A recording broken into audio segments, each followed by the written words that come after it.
Welcome to Civics in the Academy. This is sponsored by the Alliance for Civics in the Academy. I'm Josiah Ober. I'm on the executive committee of the Alliance, and in my spare time, I teach at Stanford University. The Alliance was launched just over a year ago as a community of practice for those working in civic education in colleges and universities. So membership in our alliance is open. If you're not yet a member, we urge you to join us. The application link is in the chat. This series features discussions, this webinar series features discussions of the practice and pedagogy of civics in higher education.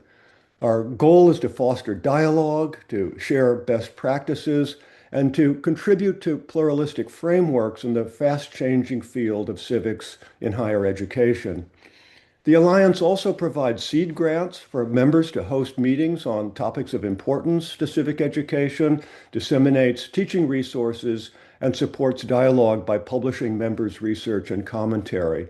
So if you'd like to submit items for our webpage or have other inquiries about getting involved in the ACA, please send us an email to hoover-aca@stanford.edu. We'll put that up in the chat as well. Before we start, let me reiterate our hope that you will want to get involved with our alliance. Our alliance is a shared endeavor. There are many approaches to providing knowledge, skills, dispositions, and experiences essential for citizenship in the 21st century. The American ecology of higher education is diverse, and as civic educators, we need to be making the most of that. Our alliance will be of most value when we share ideas and resources from institutions across our ecology, public and private, red and blue states, big and small, well and poorly resourced. So please do join us. And if you're not yet a member, please become one. Let us know how we might be able to help you. Once again, the relevant websites are in the chat. And finally, do join us for the next episode in our webinar series, which will be announced on the webinar page on historical thinking and democratic citizenship. So religious diversity is a defining feature of contemporary American democracy, and yet it raises questions about how civic unity is cultivated in shared public life. So how can institutions of higher education prepare students to engage across religious difference while sustaining common democratic commitments? So that's the question we explore in our webinar. And we're lucky to have three extraordinary panelists, each one of them a scholar, a teacher, and a public intellectual. Professor Robert George is the McCormick Professor of Jurisprudence and Professor of Politics at Princeton University and Director of the James Madison Program at Princeton. His most recent book, among many, is called Truth Matters, a dialogue on fruitful disagreement in an age of division, written with Cornel West. Next, Dr. Eboo Patel is founder and president of Interfaith America, a civil society organization that works towards an America that embraces the power of pluralism. He is a prolific public speaker and the author, most recently, of We Need to Build, Field Notes for Diverse Democracy. Friar Francisco Nahoy is the chaplain of Thomas Aquinas College, which has campuses in both Southern California and Massachusetts. He is the author of articles on, among other topics, rhetoric in the Italian Renaissance, a case study, a teaching case study of Ibn Khaldun for a collection of essays on teaching the global Renaissance across borders, and an article on social cosmology on Rapa Nui. I hope he'll talk to us a bit about that. And another related one, Rapa Nui repatriation, asserting indigenous sovereignty. So I'm going to ask each of you to take a few moments to share your thoughts about our topic, how we might best go about the work of promoting and sustaining civic unity in religiously pluralistic democracy, a democracy in which religious faith is centrally important in the lives of many citizens, while many also regard the strict separation of church and state as essential. So, Robbie George, why don't you kick us off? I'd be delighted to do that, Josh. And let me begin by thanking you for the opportunity to join with my distinguished fellow panelists here, and thanking you for your great leadership in the civic education movement. This is a very exciting time for us, for people who believe in the importance of civic education. And your leadership and Stanford's leadership is making a huge positive impact. It's also so great to be on with my old friend, Eboo, and with my new friend, Friar Francisco. I am of the view that the way to deal with the issues that arise uh, pertaining to religion in religiously pluralistic societies is by way of engagement. People of different faiths should engage each other in a truth-seeking spirit with a desire to learn from each other. I'm not of the school that says the way to deal with the problems raised by religion and pluralistic democracies is to privatize religion, keep our religion to ourselves, keep it in the home or on the table at mealtime or on our knees at bedtime or in the church or temple or mosque or synagogue. I think there's a very worthy tradition that defends that point of view, but I'm on the other side. I think that tradition gets it wrong. I believe in engagement, and part of my belief has been really the result of my own experience. I was born to a Catholic mother and a Eastern Orthodox father. I went off to college where I had the great privilege of studying Buddhism with an eminent Theravada master, the Jalkun Rajavaramuni. I married my college sweetheart, a Jewish woman. We raised Jewish Christian children.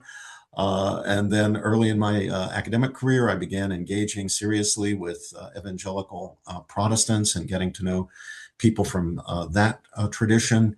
I've served on several commissions, the U.S. Commission on Civil Rights, the President's Council on Bioethics, and most importantly for these purposes, as chairman of the U.S. Commission on International Religious Freedom. And all of those experiences brought me into contact with people approaching issues from the perspectives of their different faiths. I found myself working with Muslims, with Baha'is, with Yazidis, with Hindus, with Buddhists from traditions other than the Theravada tradition that I had studied, and on and on. And what I learned, Josh, is that these great traditions are not only traditions of faith, they are what I would venture to call wisdom traditions. Mhm. They have been around for a while. They've had many opportunities. Very intelligent people within them have had opportunities to think about and to deal with the problems of the human condition. And they have developed insights.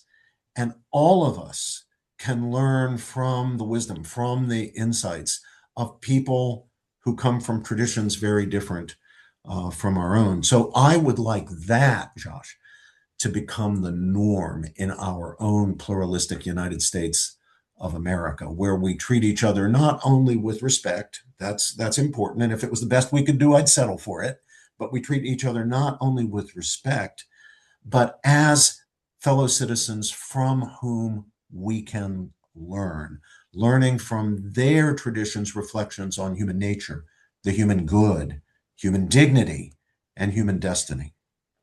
Terrific. Thank you very much. Ivo, your initial thoughts. Hi, everyone. My name is Eboo Patel. I'm founder and president of an organization called Interfaith America. We work on hundreds and hundreds of college campuses on interfaith cooperation through the great American tradition of religious pluralism. And I want to begin with a story. So I will often serve as a counselor or an advisor to college presidents on how to integrate religious diversity and interfaith cooperation into their diversity paradigm. So a couple of years ago, I'm at a public university in the most religious state in the union, and I'm meeting with a very sensitive group of people. I'm meeting with the counseling staff. And I asked the question that I ask at the beginning of almost all of these conversations. I say, tell me a couple of ways that religion shows up positively in your work. Mhm. Again, this is the counseling staff in the most religious state in the union. I will not use names, but shouldn't take you a long time to figure that out. Uh, First three stories I hear from the counseling staff are all negative about religion. I'm accustomed to this. And so I take it in stride. I am about a click left of center, and the things that other people a click left of center don't like about religion, I'm largely in agreement. And so I kind of nod my head and I'm like, I understand what you're saying, but I'm asking you, how does religion show up positively? And I'm looking for obvious things. You have a 19-year-old student who's distraught because their grandmother died or because they got their first F on a test, and they grew up in a religious family and they share with the counselor that their religion's getting them through. I wait 15 seconds, silence. I wait 30 seconds, silence. I wait 45 seconds, silence. And I am just letting it sit. I am just letting it sit. 60 seconds.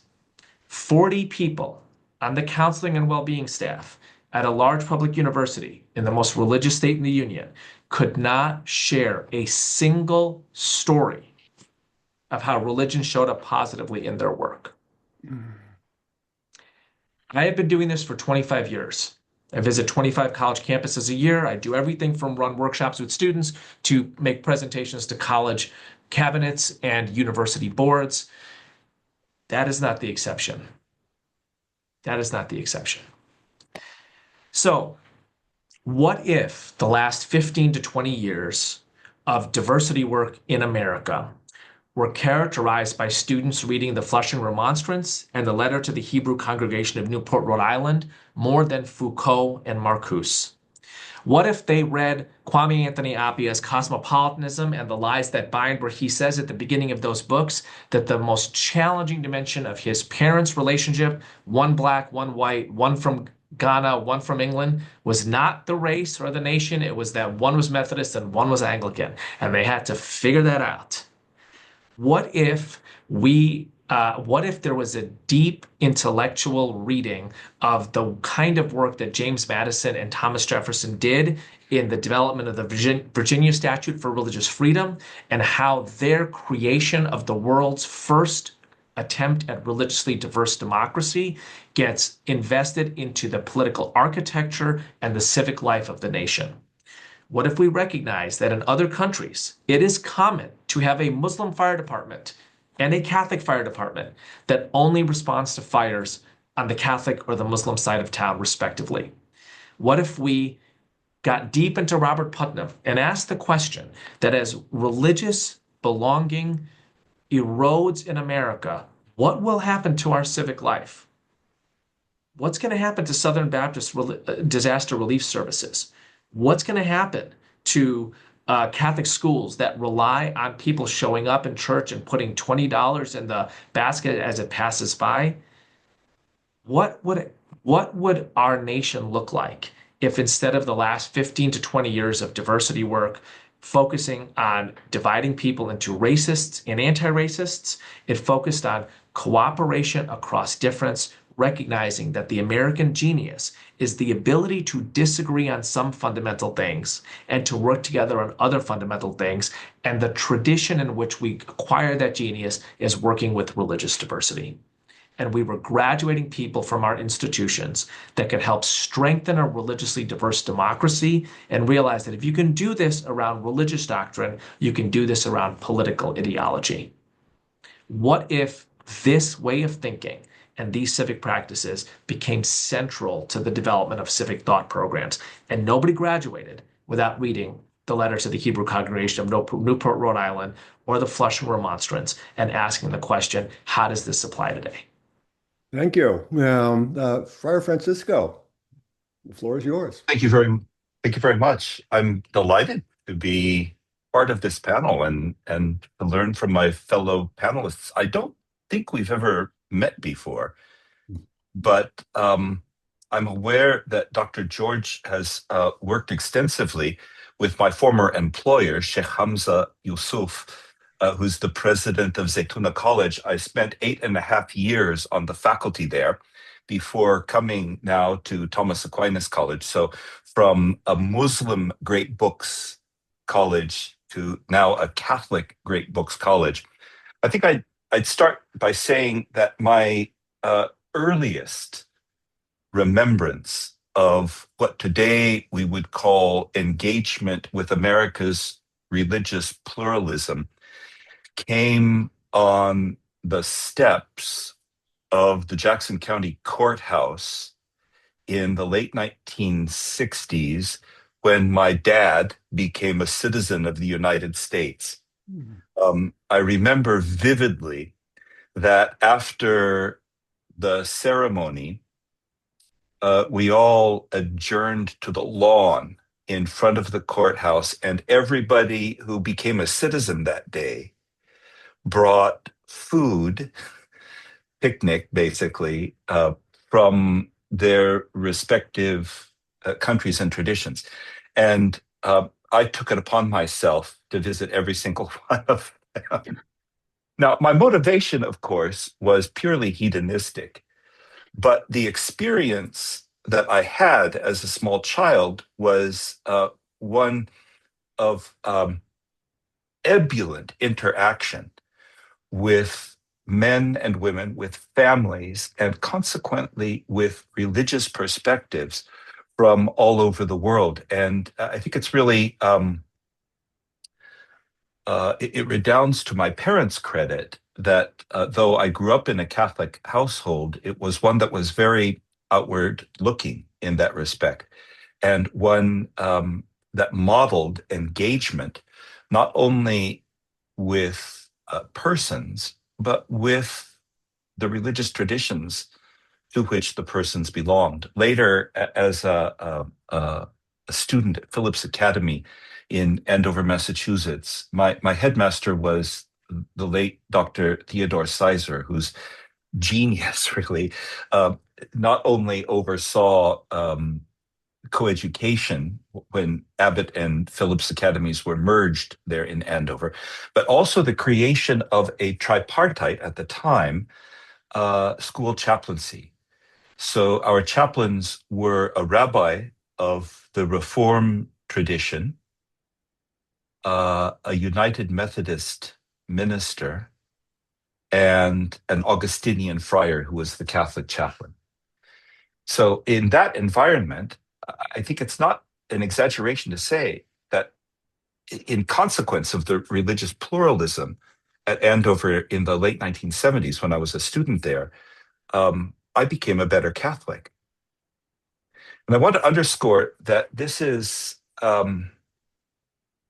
something that, at least in my interaction with people of specific religious backgrounds, something they often worry about in connection with American pluralism, namely that our interaction with communities of faith in other traditions is, at least has the potential to water down our own commitment. And all I can say is that hasn't been my experience so far. Later, as I just mentioned, I went to work for a Muslim institution where I taught both philosophy and rhetoric on the one hand, but specifically principles of democracy on the other.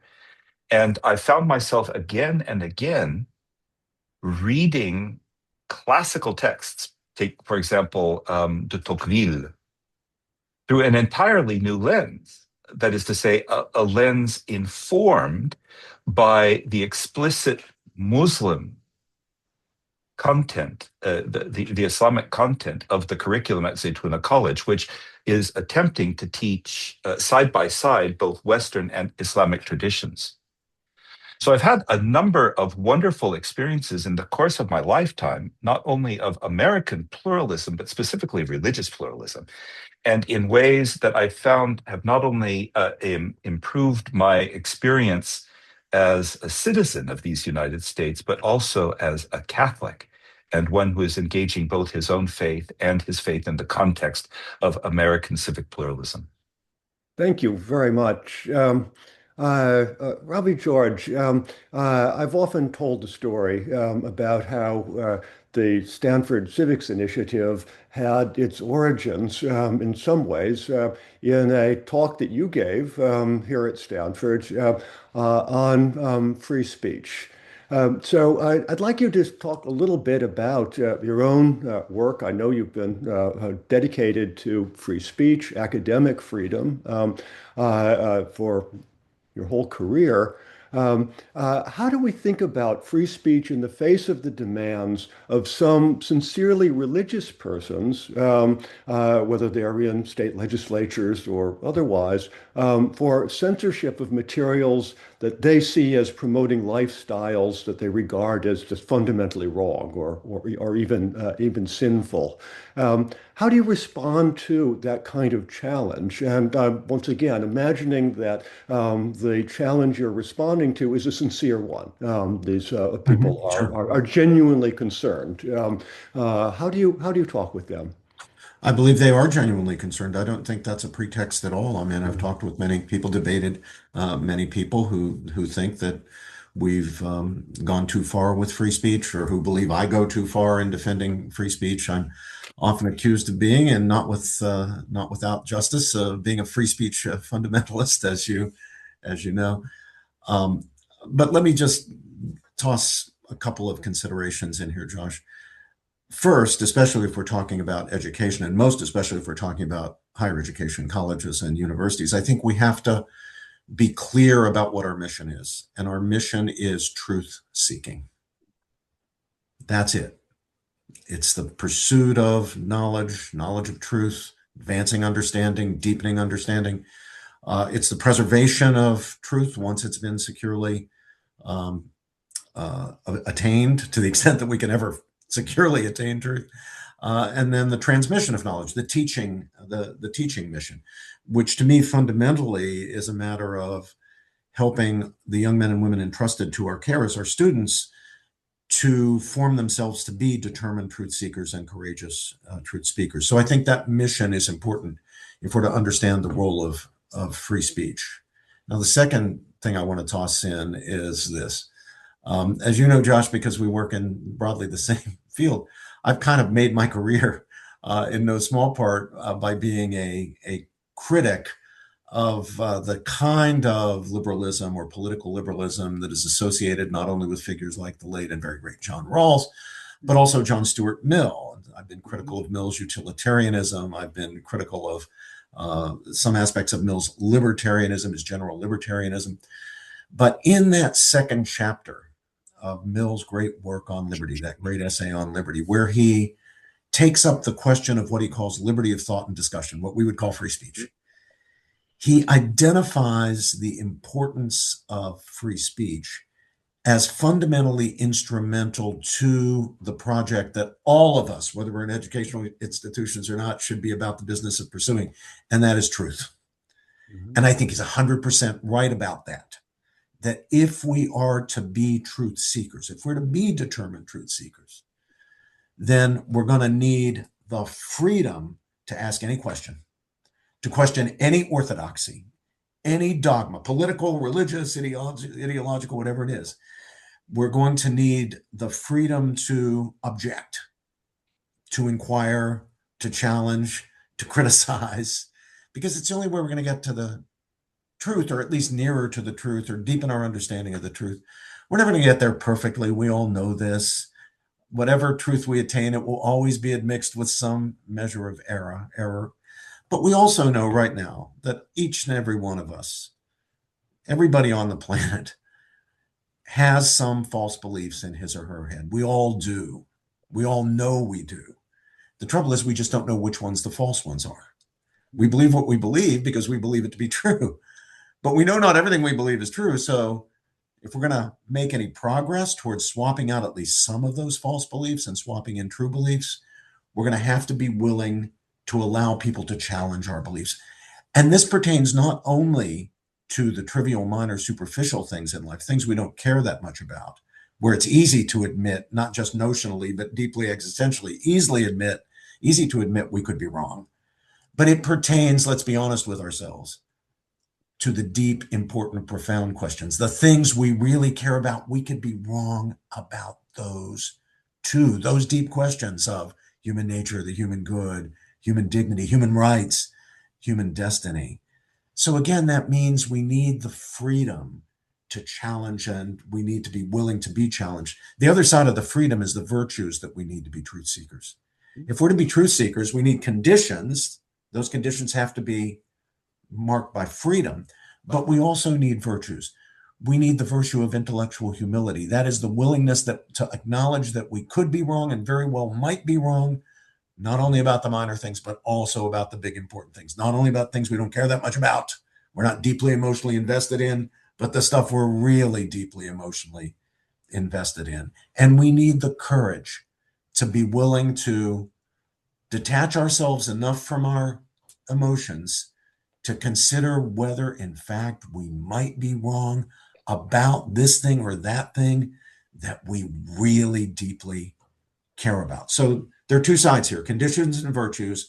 On the condition side, centrally, freedom of speech. It's all about, as Mill rightly said, truth seeking.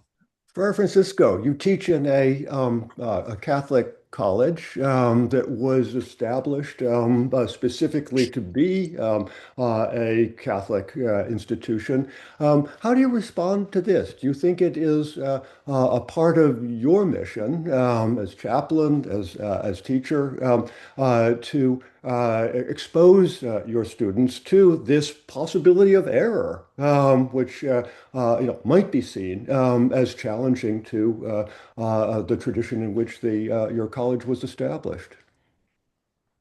It depends on what you understand the tradition to be. For example, the tendency in contemporary American discourse is to regard religion as synonymous with dogmatism. Mm-hmm. And at least this has not been the Catholic understanding, which is, I think, probably best summarized by, say, a figure like Anselm, who refers to our project, that is to say, the project of this college, as faith-seeking understanding. We understand ourselves to be motivated both by faith and by reason. And the curriculum is designed in such a way as to sharpen the capacity to recognize what is reason and reasonable, Mm-hmm. as much as it is to deepen the faith of those who elect to come here. So I don't experience myself. I'd be surprised if the founders of this college understood themselves as carving out a protected space Mm-hmm. for Catholics to develop as Catholics. Mm-hmm. That is to say, protection understood as insulation. I mean, our students are reading Mill and engaging Hume and and dealing with the issues that are raised in the intellectual tradition. Of course, they're also going to Mass. They're going to confession every day, or well, not every one of them every day, but every day we have confessions, right? And so they are practicing their Catholic faith as well. I think they'd be very surprised to discover that that's regarded as sort of two, if not completely incompatible things, difficult things that somehow have to be juggled in a particularly dexterous way. Mm-hmm. It is, in fact, our tradition, faith and reason. Thank you. Ivo, you describe in your most recent book your own development from a social critic, quick to, shall we say, shoot from the hip and call out hypocrisy of some of the institutions of America, including ones by which you were employed. So you move from that position to being a builder, to building building an institution to trying to, as you say, make things. Does it still feel like a tension that you need to resolve for yourself in your work or in your personal life? I mean, once again, we're sort of talking about the ways in which criticism, challenging, and yet trying to build something, to establish something, is compatible or a tension that needs to be resolved. It's such an interesting question because I am known right now as a pretty fierce critic of DEI.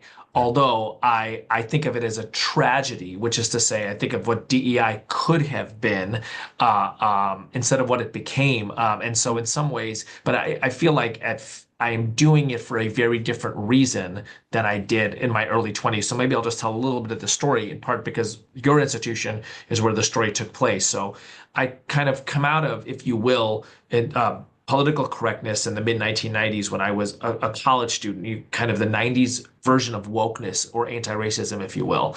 And I started getting interested in religious diversity and interfaith work in some similar ways as Ravi's story. I'm particularly drawn to Dorothy Day and the Catholic worker movement. I start looking at theologies of social action across religious traditions, and I start going to interfaith conferences. And I'm looking for the new Dorothy Days and Thich Nhat Hanh's and Malcolm X's of the world, and I'm finding senior theologians on panels. And when I was 22 years old, my hair was on fire. And at one of these interfaith conferences at Stanford, I stood up in the middle of a plenary session. I threw my fist in the air and I denounced the whole thing as useless and boring. And I said, where are the young people? Where's the sense of energy? Where's the vitality? Where's the social action? And there were some shocked faces. There was a smattering of applause because everybody likes a young activist in those, or a set of people like a young activist in those settings. But the real gift was this woman comes up to me. Her name is Yolande Trevino. She comes up to me as people start going to the next session, and she says, that's a really interesting idea you have. In interfaith organization that would be based around young people and social action and religious diversity that would take very seriously the theologies of social action across religious traditions. You should build that. You should build that. And I kind of received that as a profound challenge, although she didn't mean it as such. And the reason for that is because she was basically saying, if you're smart enough to tell other people what they're doing wrong, well, certainly you're smart enough to build the thing that you think is right. And 30 years later, here I am in, what is now a $22 million, 85-person organization that, is by orders of magnitude, the largest interfaith organization in the country. And I think that the great gift of our religious traditions and of the American tradition is you build better things. It's the Tocquevillian tradition. It's the tradition of the Prophet Muhammad, may the peace and blessings of God be upon him, the way that he built civic institutions in Medina that created a sense of pluralism. But I want to move to this kind of critic notion for right now, because if you read what I write in Inside Higher Ed or the Chronicle of Higher Education or the New York Times or Persuasion, you'll see me pointing out a lot of things that I think are wrong about the current diversity model.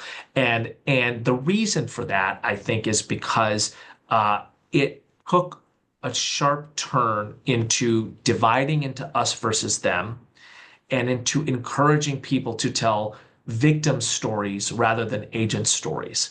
And I think that is a sacred violation. I think that it is a sacred violation to ask people to tell the stories of all of the things they can't do in the world than to all of the stories they can do in the world, particularly when those people are on college campuses in America, which is probably the greatest social mobility elevator ever invented in human history, is the American college campus. And so my purpose in this is to encourage people towards something that is better. But I just think if the analogy that I've been using is you can't turn linebackers into shortstops. So if somebody is, and this is it's a prosaic metaphor, but it's actually a pretty profound thought. if you have a diversity infrastructure that for 25 years has been committed to dividing people into oppressed and oppressor, into encouraging people to tell victim stories, into training people to be critics and not builders, you cannot all of a sudden turn around and expect it to be a pluralism infrastructure. You are lying to yourself. You are lying to yourself. There are not that many Bo Jacksons in the world. And if we really believe in the American project, which is people of diverse identities and divergent ideologies build a nation together and they cooperate across their differences, if we really believe in that, we demand excellence around it. And excellence takes discipline and practice.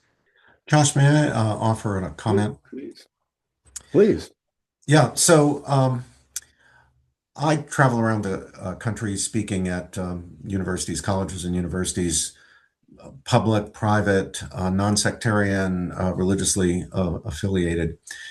And I must say that in the past half decade to a decade, as I tour around the country lecturing, I've found greater openness to challenge to dominant opinions on campus or to orthodoxies, a greater openness to challenge among the more deeply religiously affiliated institutions than among the only loosely affiliated religious institutions or the non-sectarian institutions, again, be they public or private. And I think that tells us something.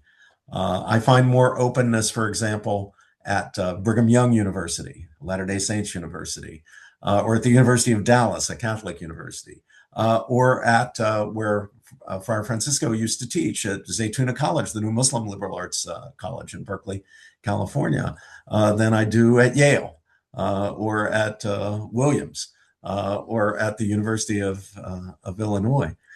Now, when I visit religiously affiliated colleges, because of my work on free speech and academic freedom, I'm often asked, well, how does that apply to us at Yeshiva, let's say, or at Notre Dame, or at Baylor, a Baptist institution, or at BYU, or at Zaytuna? How does it apply to us? And my answer to that question is, you're a university. You're not catechism class. You're not just trying to get doctrine into people's heads. You're committed to a certain doctrine. That's your faith-based commitment.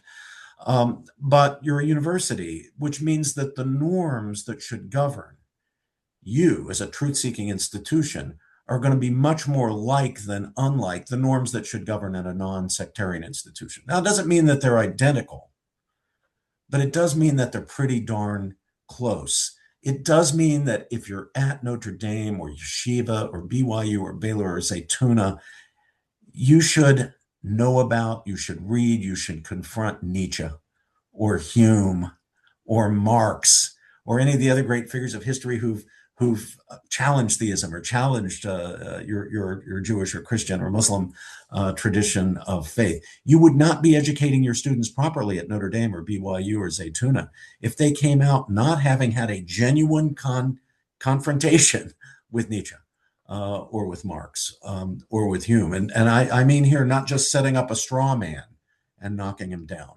I mean that really engaging the best arguments that those figures, those critics of religion, have to make. That's what it means to be a university, not a catechism class. If you're a university, your job, and I don't care if you're Catholic, Jewish, Muslim, Baptist, your job is to ensure that your students engage with the best that has been thought and said across the range of perspectives by people living and dead, the best minds living and dead, on these perennial disputed questions, these questions on which reasonable people of goodwill, we all must acknowledge, have and continue to and will continue to disagree. Terrific. Thank you. Friar Francisco, I think you've started us off on an interesting discussion. I'd like to shift a little bit. I imagine that each of you believes that there are some behaviors, some attitudes in which democratic citizens, perhaps anyone, ought to be intolerant. And yet, religious intolerance has historically been a real threat to civic unity, our topic. So I'm just going to invite each of you to give me a personal experience that you've had. I'm guessing that each of you, one way and another, has had an experience with intolerance, and how that's figured, if it has, in your own teaching and practice. So, any one of you would like to jump in? Go ahead. When you say intolerance, I just want to make sure I've understood.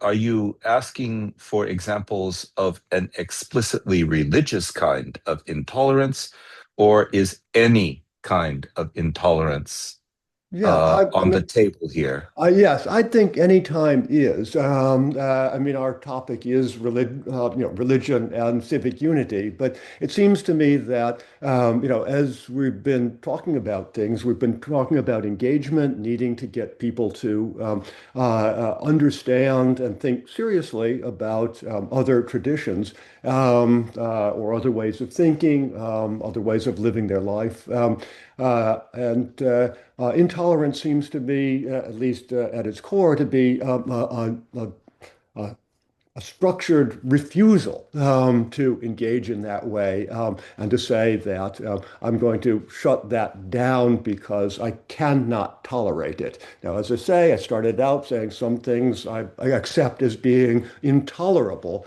But I think for many, I think all of us would agree that some degree of tolerance for that which people find uncomfortable is important.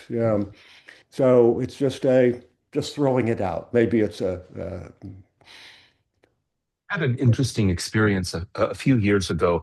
I was in Dublin, Ireland, presenting at an academic conference, and the conference was organized in such a way that we were using facilities on both sides of the Liffey. So we frequently had to cross the various bridges to get to our respective venues. And on, of all places, the Beckett Bridge, a woman stopped in front of me and said, "I despise public displays of religiosity." Apparently, because I'm wearing a Franciscan habit, and just walking around the streets of Dublin like that's not a problem. My fascinating. immediate thought was, I feel rather the same way about public displays of bigotry. I wonder, And Father Francisco, whether, say, a Buddhist monk in the saffron robes would have elicited the same response from this woman. I suspect not. I mean, I often, coincide with Buddhist monks, or sometimes with Orthodox clergy, sometimes with Hasidim, Yeah. very frequently, in part because of my 8.5 years at Zaytuna College, with someone wearing a kufi, for example. So there's a sense in which such persons seeing me will come right at me, Yeah. stand there with me, as if to say, "Here we are. Isn't this a wonderful thing?" And so I just am challenging the notion that intolerance is the kind of thing that the religious have any monopoly upon.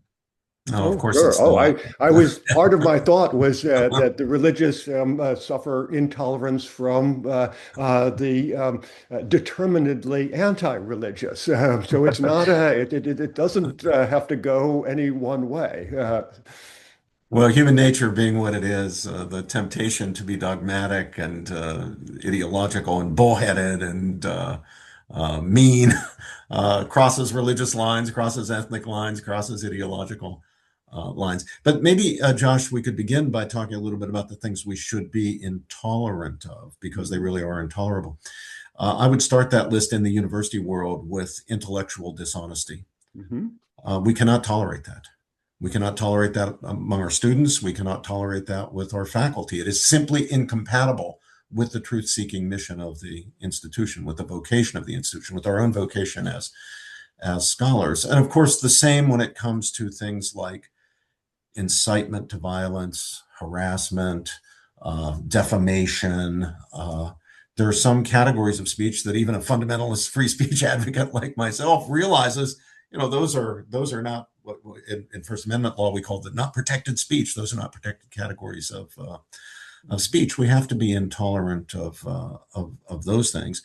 We also, I think, need to be intolerant of closed-mindedness. I mean, if you're not open to being challenged, then you just don't belong at Princeton or Stanford or the University of Illinois or Gettysburg College or wherever it is, if the institution is really dedicated to truth-seeking.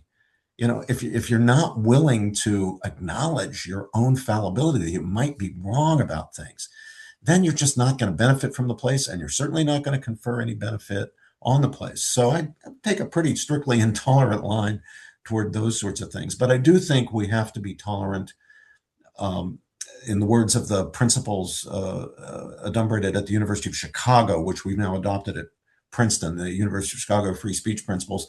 You need to be willing to consider, willing to engage any idea. Maybe a very bad idea, maybe a very corrupt idea. But, you know, if there's somebody who's willing to defend that idea in the proper currency of intellectual discourse, using reasons, argument, evidence, then we owe it to them. We owe it to our own mission as truth seekers to be willing to engage in it. It might strike us, at least initially, and maybe all the way down to the end, as an outrageous idea, a corrupt idea, an evil idea. But if so, we should be able to pinpoint what's wrong with it. You know, we don't have to just exclude it. We should be able to figure out and to articulate what's wrong with it. So I want everything on the table. You kindly mentioned the new book Cornell West and I have out in our teaching together. Cornell always begins our seminars together by telling the students, the whole purpose of this course is to unsettle you. No matter where you are, whether you're on the left or on the right, whether you're religious, whether you're secular, no matter where you come from, if we're not unsettling you, we're not doing our jobs as professors. Eboo, your interfaith America is really about pluralism, and yet intolerance is potentially a threat to pluralism. Do you have experiences or more thoughts about this? Well, you know, I was raised with the name Eboo in the western suburbs of Chicago in the 1980s. So I've been there. But I actually want to tell a story about a Jewish friend of mine that shaped my founding of this organization, and also an extremely important dimension of all religious traditions. So when I was in high school, my friend group included a South Indian Hindu, a Nigerian evangelical, a Cuban Jew, a Mormon, and back in the early 1990s, this was probably the exception, and today it's the rule. Today, the rule is in so many places, people have a diversity of friends from religious and racial backgrounds, and I think that's wonderful. And over the course of a few weeks in our third year in high school, a group of the thugs in my school started going after my Jewish friend. And they would say really ugly anti-Semitic things to him in the hallways, and they would scrawl ugly things on desks. And I watched this happen, and I did nothing.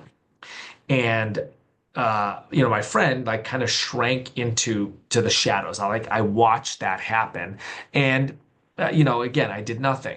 A couple years later, we're all back from college and we're hanging out one night, and he brings this up with me, and he says, you know, those were the worst like 6 or 8 weeks of my life, and I watched you watch me suffer and do nothing. Why did you do nothing? And it was like a shake me up experience because I intentionally I knew I was doing nothing. I knew I was doing nothing, and I knew it was wrong.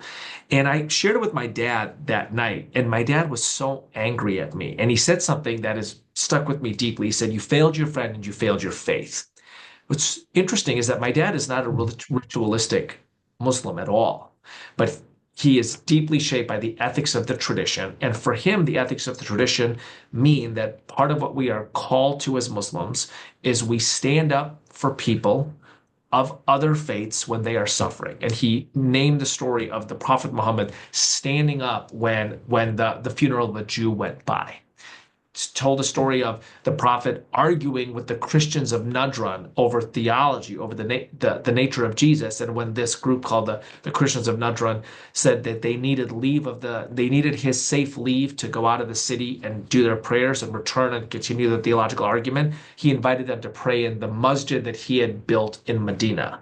And so this is when I was 17 and this happened to me, or I was, 17 when I failed my friend, 19 when he challenged me on it, I thought of it as just the kind of failure of a friend. But the more I get into this notion of what do our religions call upon us that we owe other people, I started to call this a theology of interfaith cooperation.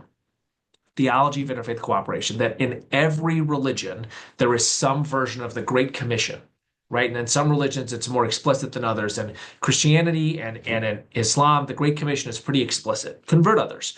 And there's also the Great Cooperation, which is, in Christianity, to be the Good Samaritan story. You are meant to follow the ethic, follow the behavior of the person with superior ethics, even if the belief is different. And it is not a small matter. That story begins with the question, how do I attain eternal life? And this notion, this idea of how do we strengthen the knowledge of our own theology of interfaith cooperation and practice it in the world. I actually think this is hugely, hugely practical.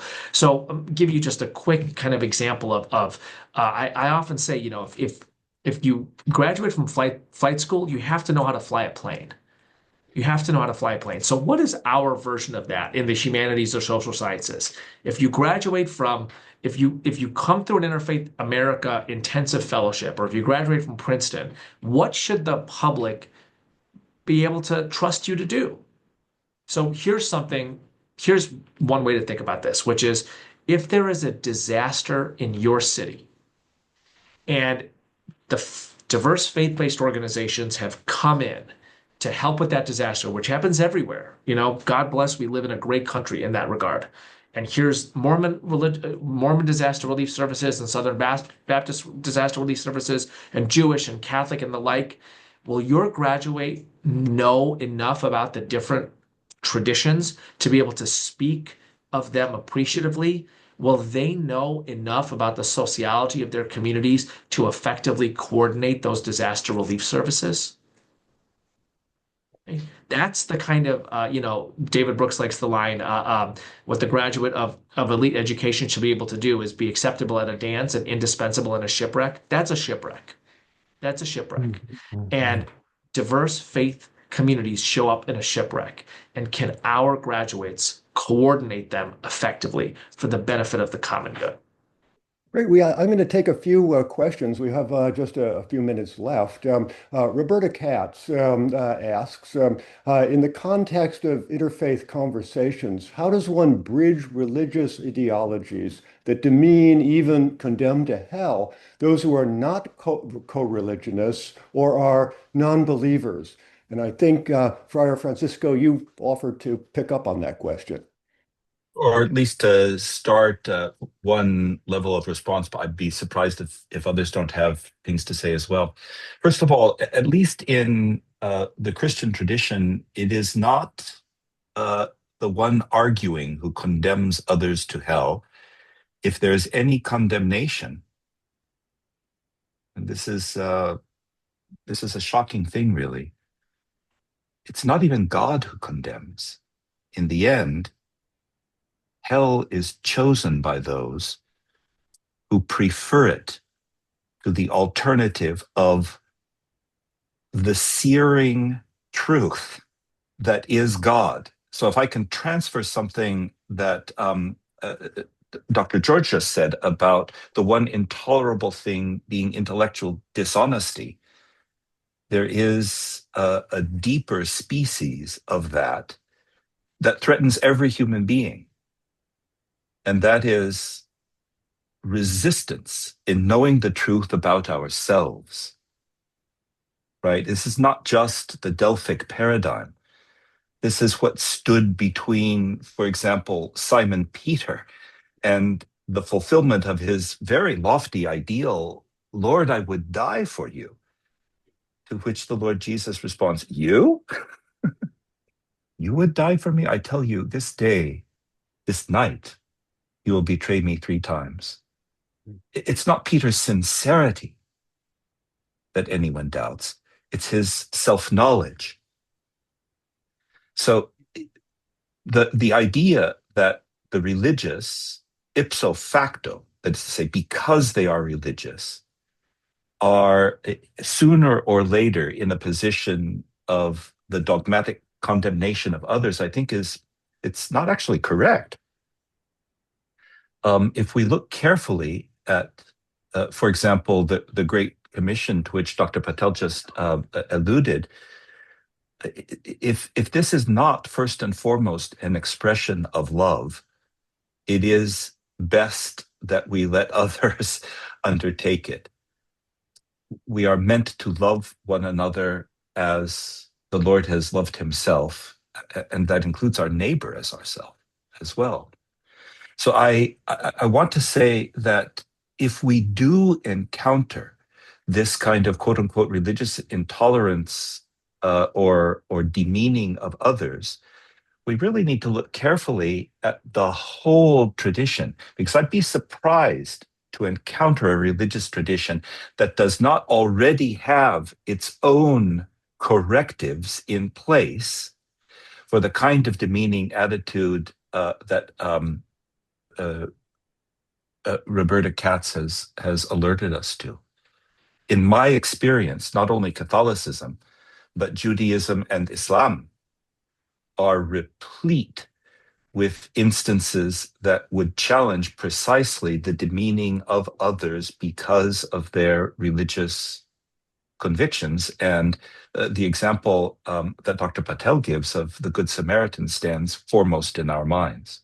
So I just as a way of sort of beginning to address it, I'm sure the other panelists have things to say as well. We only have about 4 minutes, 3 minutes left. So I'm going to go to one more question and sort of lightning round on this. We have a question that says, I have been struck by a dynamic that might be called creeping politicization, through which religious identities are increasingly shaped by forms of political partisanship. How can religious communities guard against this powerful, divisive trend? So it's got to be quick. We've only got, I think, 3 minutes.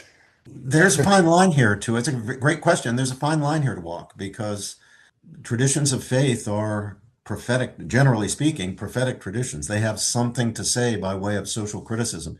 We would not want to silence Martin Luther King or the prophet Amos or any of the great prophets of any of the great traditions of faith. But of course, we also don't want these faiths to be politicized.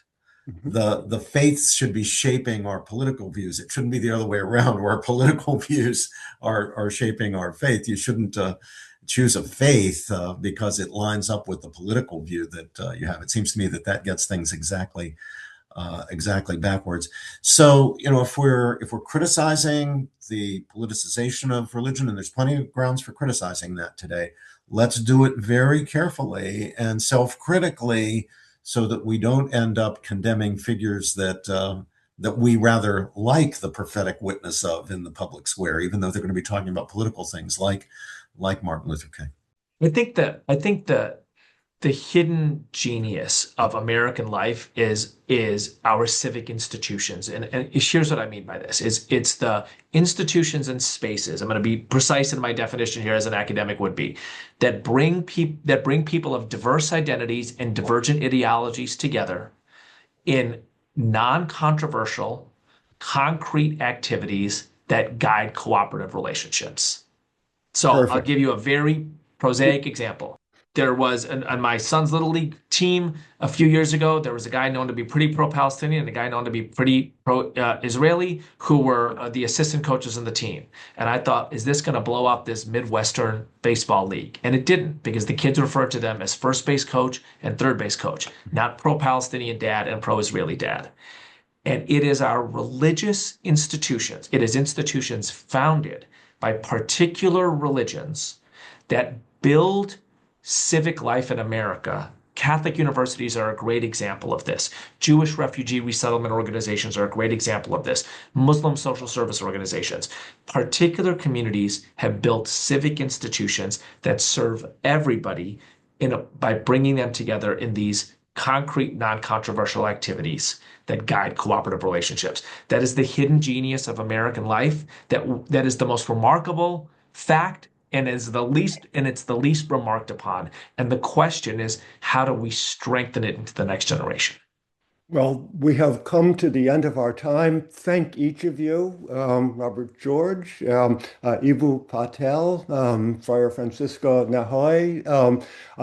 Once again, to the audience, please do consider joining our Alliance for Civics in the Academy if you haven't already. And this conversation will be up on our YouTube channel within about 3 or 4 days. Gentlemen, thank you again. Really productive conversation. I wish we had another 3 hours to continue it.